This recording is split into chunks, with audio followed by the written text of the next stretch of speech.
This is lesson one, the long line triangle. On the long line triangle, you're going to get an area that is approximately 50 feet by 50 feet square. And you're going to turn that into a triangle with 3 points, A, B, and C. A is your start point, B is your second point, C is your third. And you will go from A to B to C to A to B to C several times, approximately 10 to 15 times, in order for this lesson to get its value across.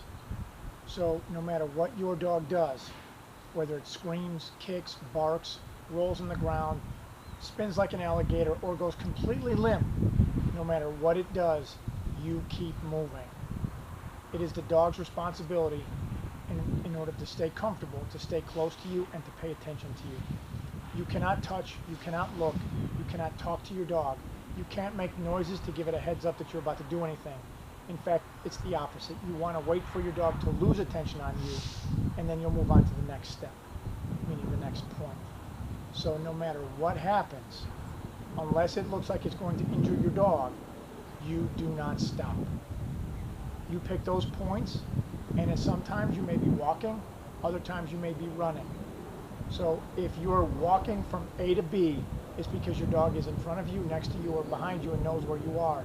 If your dog loses its attention span on you, you will take at a very quick pace, or what we call a range walk, or a light jog, to go from point A to point B so that your dog hits the end of the leash and learns to pay attention to you. This won't make any sense until I actually start doing it with the dog. And I have a standard poodle that has only been here one day. She's had no training. I've been waiting for this opportunity to show you this lesson so you can see what it looks like with a raw dog. When we begin this, days 1 and 2, there's no distraction. There are no other dogs in the field. There are no kids playing. You're not doing this in an area where it's going to make it difficult for your dog. But on day 3, 4, and 5, we're going to move this from the location where all of the distractions are controlled to an area where we cannot control the distractions. You'll have children, you'll have bikes, you'll have birds, you'll have other dogs, but they just simply cannot interact with you and your dog.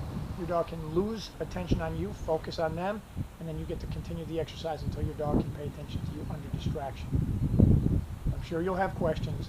Please feel free to email or text me. No problem at all. But when you see me do it with the standard poodle that just came in, it will make a lot more sense to you. Just follow it to a T. Remember, don't look, don't touch, don't talk to your dog.